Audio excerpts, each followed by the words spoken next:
Welcome back to Afternoon Express. Now, motivational speaker and author Pimelo Ngidi has faced excruciating hardships in his life. But through it all, he has always been able to see the silver linings and managed to turn his life around like you cannot believe. He joins us now to share his story, which is so poetically documented in his autobiographical memoir, The Pregnant Mind of an Orphan. Welcome to the show.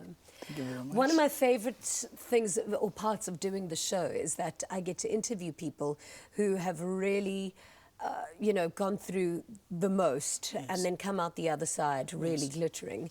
And when I read this, I couldn't believe, I just couldn't understand your story because it was something so foreign to me. Yes. Why did you, or when did the idea come to you to write this book?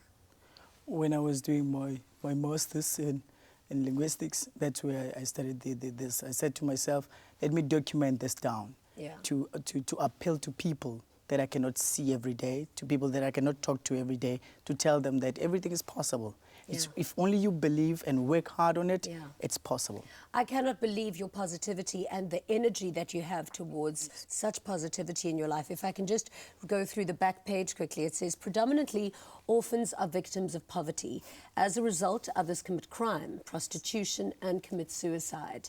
But as a domino effect, many die early or become useless in life.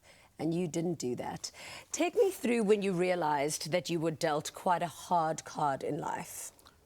When my father rejected me, when I lost my mom at the age of 14 years old, when I was very poor, I always tell people that we were the celebrities of poverty. Yeah. That's where I came to realization that out of all of that, there was this pregnancy within me that always told me never to give up. When it was appealing enough to give up, I did not. I worked hard every day to become something. Today, October 29, I'm turning 25 years, doing my PhD in linguistics, in language practice, a product of Tshwane University of Technology, a product of a village. I'm very passionate about myself. I always say this. I'm thankful to myself that I never gave up. Even giving up was appealing enough to give up. But I said to myself, no, it's not going to be me. I do not want to be useless in life. I want to be impactful. I want to affect. I want to be there. I want to speak to the people, speak to the mind.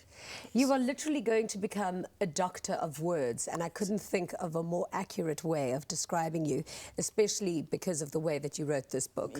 How is it, and where did that come from, that feeling come from, where you were able to feel so much positivity and enthusiasm towards a good life, where you had come from so much rejection? How did you live without anger? Let me tell you something. I always use my background as my motivation key. Yeah. So in everything that I went through, it's always pushed me. Even today, even now, it's always pushes me to not give up, because in most circumstances, we live up to what we have, forgetting that what we have, it's not going to determine what we will have. Therefore, do not rely on what we have now, because you do not know the tomorrow. Look at me today. You've got a favorite piece of the book. Would you like to read it for us? Understanding my name, it's page 11. After struggling greatly from home and adversity, I took the liberty to understand what my name means. Pimelo. It means victory and protection. Wow. I always tell people it was in the prophecy that there will be something great, because my mom never knew what it means. She just said, you will be Pimelo. And therefore, when I came to Joburg, because I'm originally from KZN, they said, your name means victory, protection, mobile. And did you hear how I started the previous interview with that? It's a self-fulfilling prophecy. What you want is what you become. And you've become victory. Can I tell you, your story, you and this book, has inspired us all that we want to start doing book reviews on the TV show, just because it's so important for stories like this to be shared. Thank you so much for being here today. And I really hope that everyone at home goes and gets themselves a copy of The Pregnant Mind of an Author.